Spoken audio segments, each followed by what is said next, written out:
We have spent quite a lot of time talking about Epstein and Mandelson and Starmer. Not quite as much time talking about what happens next. What would happen if Starmer were to walk the plank? And much of this story seems to revolve around this woman. This government is about making sure that working people are better off, and we'll intend to do that. That's her. When she was depping at PMQs. Yesterday, though, Angela Rayner fired an opening salvo. This was her way of saying, move over, darling, Big Ange is in town. She would love that top job, of course. She's now on manoeuvres, weighing up her options, how much support she might have. As I mentioned at the beginning, only 24% of the public want Keir Starmer to stay on. Wouldn't you like to meet, by the way, with just one of that 24% and just ask them why?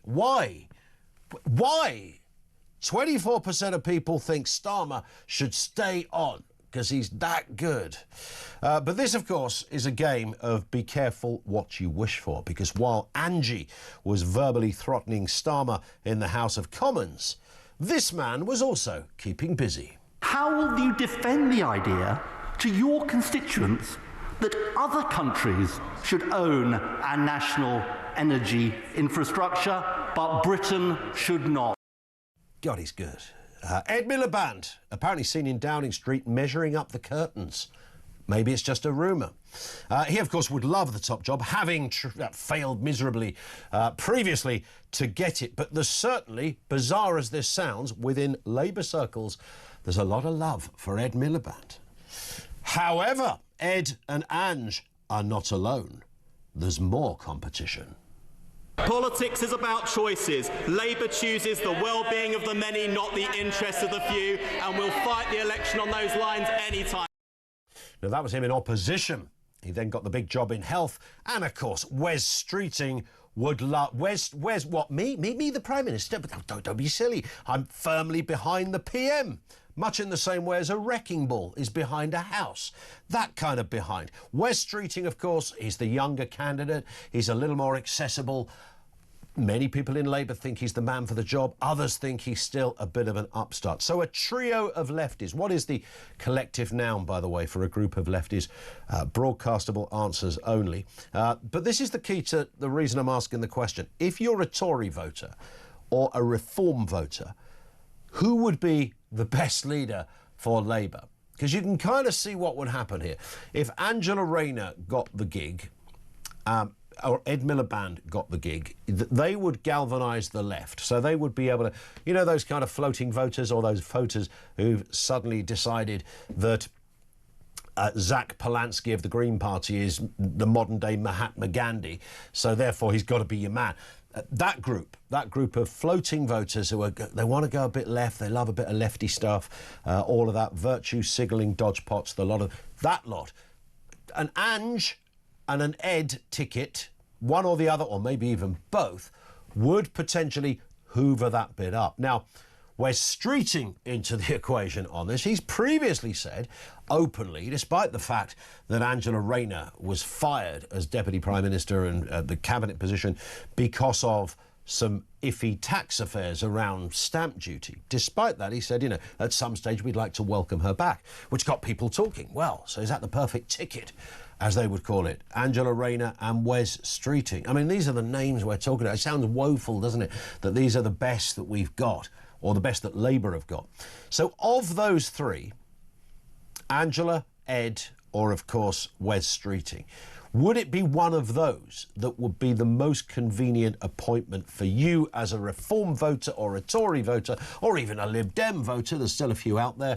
Which one would essentially flunk it so badly that your party would go straight through the middle and hoover up all the points on election day? Which one of those three? Or is it someone else? On a more serious question, is there someone in Labour that could actually salvage Labour, genuinely could come along and re-veneer credibility onto the Labour Party? 0344 499 1000. If Starmer went tomorrow, who would replace him? Let's get a word on this and the other big stories of the day. Political commentator Eva Tawick is with us. Eve, good afternoon to you. Good afternoon. Lovely to be here. Nice to have you with us. Well, let's start with Ange and Ed and Wes and all of them. I mean, it's all kicking off over there at Labour HQ, right? Rayner says, I'm ready to go. Starmer fighting for his political life. Ed Miliband sniffing around like a dog, and Wes Streeting pretending he doesn't really want the job but would kill for it. So, I mean, you take the point that I asked Eve at the beginning. I mean, if you're a Reform or a Tory voter, who is the candidate that could fill the job and ensure greater victory for your party, as it were? I don't necessarily feel at the moment that there's any particular candidate that could do the job. I don't have hope for many of them.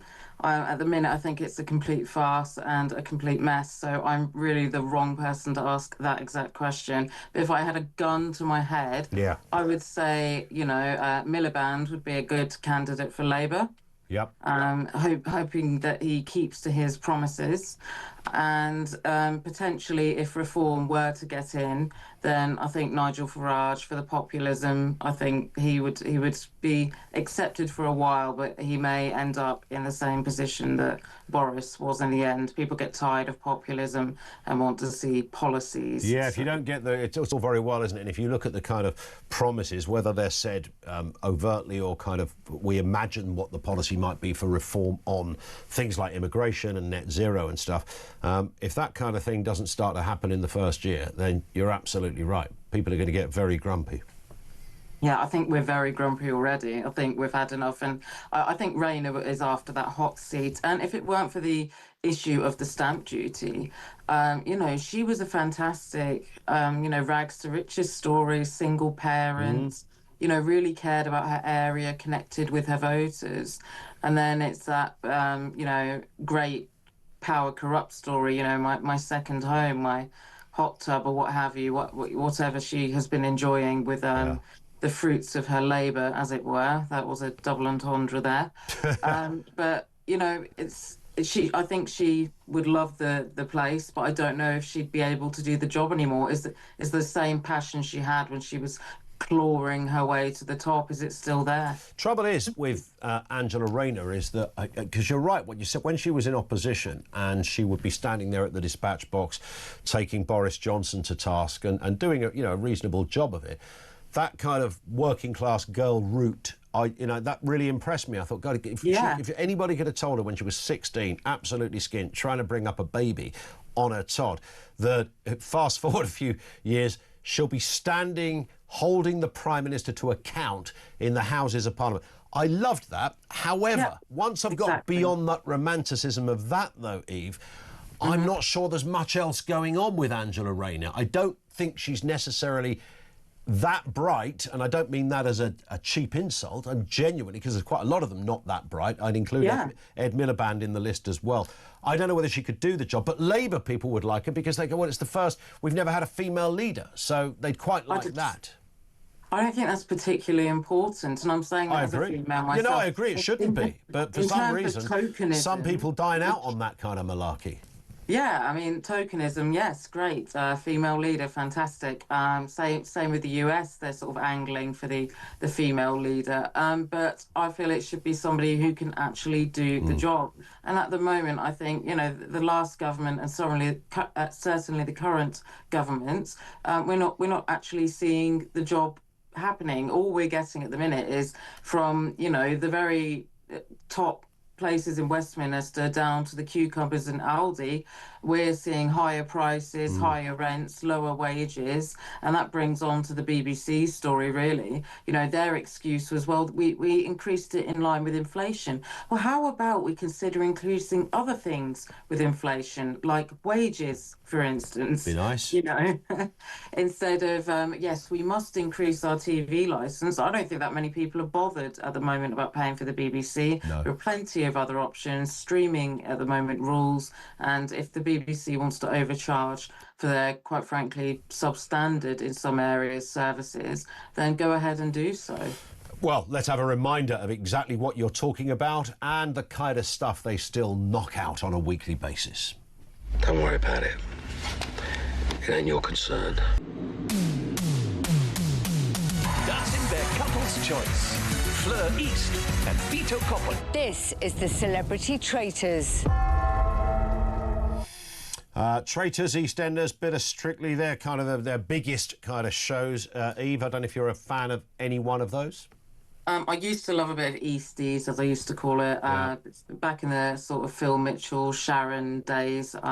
Revealing my age here. Strictly, I can see its appeal. Again, used to like it. I could see why people tune in. But aside from that, you're looking for movies on BBC iPlayer. There's really nothing there. There's some strange black and white films that, not Casablanca and things like that, but, You wouldn't mind if it was. Yeah, something like the 29th Plane that we've never heard of, never seen, and it's just some kind of strange addition to their library. And, I think using inflation is an inflaming phrase, quite frankly, considering what inflation is costing the regular person, the average person. Well, it's going up from £174.50 to £180. They call this the colour TV licence because apparently, I'm told you can still get a black. Where can you buy a black and white TV? Yeah, I mean, who watches TV in black and white? It's apart from maybe some subculture of people who live underground, possibly, and listen to strange music. Yeah. Apart from that, no one really owns a black and white TV. My mate, colourblind Baz, he quite likes it. Yeah, to be fair, they're all black and white to him, so I don't know what licence he pays. Well, he should be paying the 58. He should be. He shouldn't be paying for a coloured TV at all. Well, it'd be foolish to go down the colour route in his particular position. Can I just say, The 29th Plane is a great movie. I won't spoil it for you at the end. It's really worth a watch. I'd suggest you get over to iPlayer and have a look. I may do that later, after I've watched I haven't finished Bridgerton this week, so... Yeah. OK. Is that still going, that thing? That's been going like 100 years now, hasn't it? It seems it. Yes, it has, yeah. Each series, it's 2 years to come out for the next one. Wow. And, a sibling per series it's meant to be, but they've squashed it together a bit. Gotcha. The BBC, of course, they're kind of stuff. They do make some of the world's biggest shows in one respect, and I mean in TV terms. So I've never understood why the BBC don't make things like Doctor Who, Strictly. This kind of stuff is sold all around the world. It must be sold for millions. So I can never work out. Top Gear, there's another one, sold all around the world for millions. EastEnders, I think that is shown possibly in Australia, New Zealand, maybe Canada. I don't know. I mean, these are really valuable bits of TV real estate, as it were. How could they ever be skint?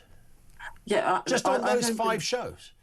I don't believe that they are, and these are great shows. I'm not saying the BBC, I was being a bit facetious. I'm not saying the entirety of the BBC has terrible shows, but when you're on a streaming by streaming basis, comparing with the other giants, Netflix, Amazon, Disney Plus, it doesn't hold its own in that respect. But in terms of as you say, the real estate that the BBC commands, and also you've got BBC World News, which you can hear news stories from other cultures fairly easily, and from that BBC neutral perspective, which is really important, rather than consuming media, that isn't owned, British-owned media. Not that we should also exclusively consume that. No, that's true. But you're right. I mean, the arguments, as I saw it, used for the BBC to retain the licence fee were only ever really kind of romantic arguments, if that makes sense. They were like, it's the BBC, it's part of our culture, it's this, it's that. Saturday night, watching those great TV shows and, Gladiators and God knows, whatever. It was a romantic, but you can't any longer in a streaming world really find an intelligent argument to support the notion of that model. My kids... My oldest in particular has heard of the BBC. He doesn't think of a BBC as a channel. He wouldn't know what Channel 4 was. He'd have no... If I said, what side is it on? that sentence wouldn't even mean anything to him because he just looks at a screen, he just picks a show he wants. You know, whether it might be on the BBC, probably never actually, but it might be on Netflix, it might be on Disney, Amazon, whatever. So the whole, and that's the new generation. So definitely, it's very hard to kind of sell it as one perhaps would have done a couple of years back. And for children as well, I remember when my children were small, we'd watch a lot of CBeebies. That was our bedtime routine, you know, in the night garden or the nightmare garden, as I called it. That was a weird show, right? Like, imagine if you were partial to some chemicals and then watched that. It'd send you right over the edge, that thing, wouldn't it? Yeah. But yes, so the BB, that back to the children, they, you know, that was a really good place to go for the kids. But as they get older, as you say, you know, what side is it on? You know, that's like VCR for them, DVD player. These are just meaningless sentences. Correct. And you know, it is part of the UK culture and part of our heritage, and a lot of people are still happy to pay for it. I, for one, am not. I don't think it's worth it anymore. I'll be sad to miss out on some shows, but at the end of the day, I have a plethora of shows at my fingertips to choose from. Almost too much choice to the point where you don't know what to watch sometimes. And you can watch it wherever you like as well, whether it's on your phone, I mean, who'd have thought any of that? You know, people would be watching television. Told Alexander Graham Bell that. People would be watching television on a telephone. That would just be, you'd be carted away for lunacy if you said that out loud not so long back. Stay with us, Eve. Loads to get through, more stories to come. 0344 499 1000. And that question, if Starmer went tomorrow, who should replace him? And I don't mean like you saying, oh, Nigel Farage or Kemi Badenoch. I mean, within Labour, who should replace him? Which would be advantageous to whoever you vote for. So if you vote for Reform or the Tories, maybe even the little old Lib Dems, who is the best person to have as the next Labour leader in order to ensure that the party you support gets an even bigger victory?